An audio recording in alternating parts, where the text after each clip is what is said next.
Yeah, the CFRs only pertains to the agents of the agencies and under the executive branch. So if you consider yourself a U.S. citizen, yes. Do the CFRs pertain to you? Yes.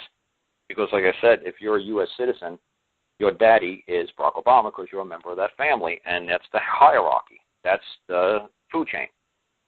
That's the pyramid. Daddy's at the top, you're at the bottom. You know, whether it's you're a member of that family or the Gambino crime family, they're going to have the crime boss. They're going to have John Gotti at the top. You're going to answer to somebody when you're a citizen or you're a member of a family. You're going to be part of the food chain somewhere. And even as a daddy, daddies know that they take on the full burden of liability if a child of theirs throws a rock through somebody's window. They're not going to sue the child. They're going to sue daddy. So just because you think your daddy is a king, well, you still have duties, obligations, responsibility to other members outside of your family when somebody in your family does wrong. So just because you think the king, you still got responsibilities. The shrink rat corrected me. I should have said Title 26, not just the IRS code. Thank you, shrink rat. Well, that's the CFR. Is that like Title 26, Section 11, where all crimes are commercial crimes? And like I said, that's true because CFRs, like I said, all pertains to ATF, alcohol, tobacco, firearms kind of agencies.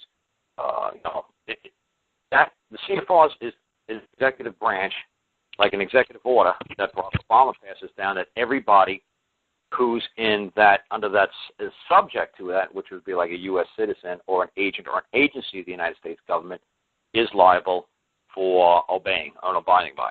But if you're saying I'm not a U.S. citizen, I'm not liable to abide to any CFR.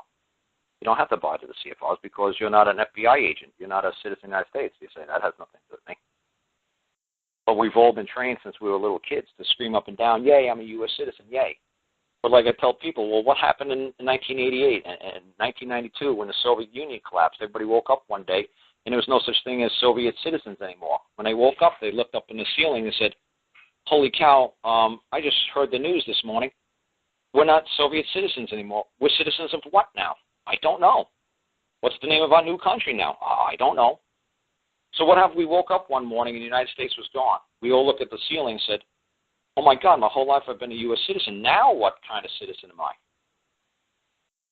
You see, so that's what I'm saying. Just because you say, everybody says, oh, United States citizen, oh, that's going to last forever. Well, I'm sure the Soviet citizens thought the same thing. They woke up one morning and looked at the ceiling and said, oh, my God, I'm not a Soviet citizen anymore. What am I? So if you're not a U.S. citizen anymore, what are you? If everybody kind of keeps saying to themselves, you're a man or you're a woman. That's what you are. That's what you are. The characteristics of the type of man that you are might be a U.S. citizen, might be. But the nature is always that of a man or a woman.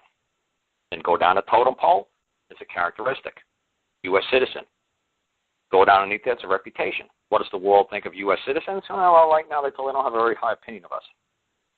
So it's nature, characteristics, reputation. That's how you stylize yourself. That's how you define yourself. You define yourself as a man or a woman.